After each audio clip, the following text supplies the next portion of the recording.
By the time the Second World War ended in 1945, Europe was in ruins.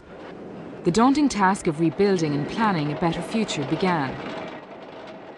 The 1950s brought a spirit of new beginnings, and Robert Schuman, the French foreign minister, gave a speech outlining a vision of France, West Germany, Italy, and the Benelux countries, sharing strategic resources in order to build a lasting peace in Europe. 1 year later, at the Treaty of Paris, the European Coal and Steel Community was founded, a common steel and coal market with freely set market prices and without import or export duties. The first manifestation of the European Community was born. The need for an external representation for the newly formed European Community was apparent right from the start. When Jean Monnet set up a transatlantic office in 1954, the first foundation stone of the external relations of the European Community was laid. Europe's first steps to be present in the wider world coincided with the dismantling of European empires, beginning in 1957 with the independence of Ghana. The Treaty of Rome that year recognised the relationship of the founding 6 members to their overseas territories, mainly in Africa. A 5-year development fund was set up. This fund was used for capital aid programmes to develop infrastructure, like roads, hospitals and schools. Contract teams administering the funds were typically drawn from European engineering consultancies, resident in the countries. But the old colonial empires were changing, both for the European colonial powers and the newly independent nations. The Commission's contract teams soon found themselves dealing with new issues, especially in Africa, where newly independent countries sought to establish diplomatic relations with Europe. During the 1960s, a new relationship was formalised under the Yaoundé Conventions, and a post-colonial development agreement was established, the European Development Fund. The contract teams were replaced by a new agency, the European Agency for Cooperation. From 1965 onwards, 21 offices were established in the associated countries. These offices were charged with implementing the grant aid of the new fund, dealing mainly with internal development issues. In Europe, the effects of the Cold War intensified with the building of what was to become the iconic symbol of the Cold War, the Berlin Wall. While in Western Europe, walls were coming down.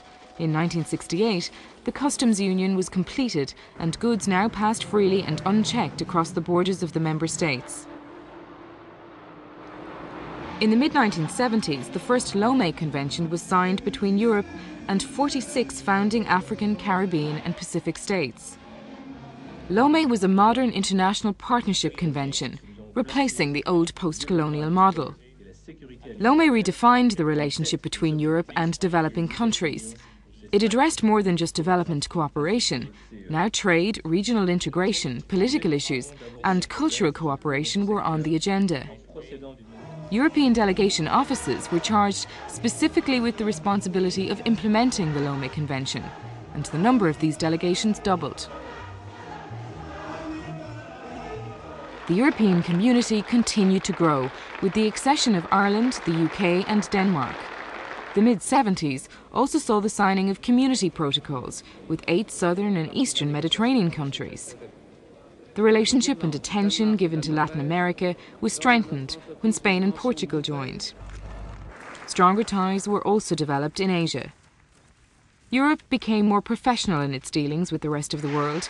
An international European personality was steadily being created to deal with the changing world.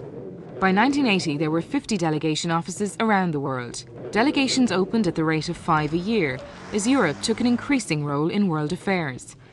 The need for a common foreign policy became more pressing, and a common foreign and security policy was eventually formalised in 1992 by the Maastricht Treaty. The end of the Cold War forced further changes to foreign policy. In light of the problems faced by Europe in reacting to the conflicts that erupted after the fall of the Berlin Wall in 1989, particularly in the former Yugoslavia, the EU created a European security and defence policy. A rethink of the external service led to a major overhaul in 1998 when the Amsterdam Treaty established the position of High Representative. We have to move towards a more active and less declaratory foreign policy. Our words have to be matched by deeds. Europe began to intensify its efforts to play an international political and security role, more in line with its economic status.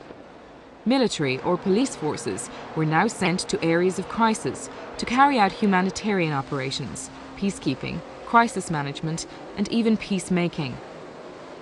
Military action could also be carried out by an EU rapid reaction force. The fall of the communist regimes also demanded a response, and the EU set up programs to help the transition to democratic, market-orientated economies.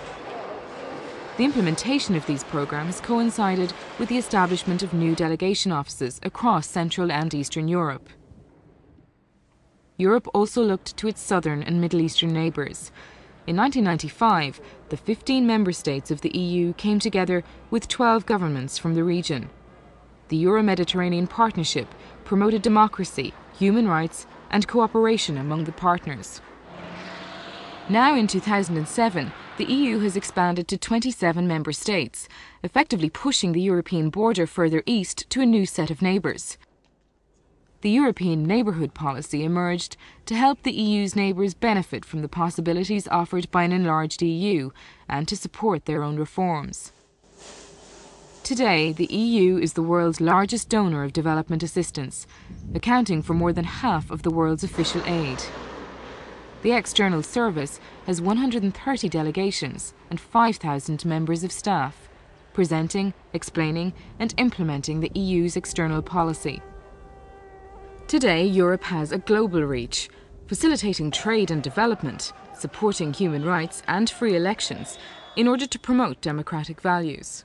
We have to work with all our partners in order to make issues go forward and thus bring the international community together.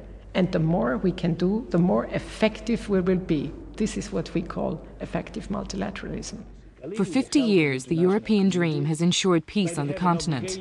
In a world of global threats and challenges, the Europe of the 21st century will continue to tackle the current concerns of its citizens, such as the economy, quality of life and security. It will also become a stronger global player committed to multilateralism, using its foreign policy tools of aid, trade and economic agreements to promote human rights, democracy, freedom and justice throughout the world.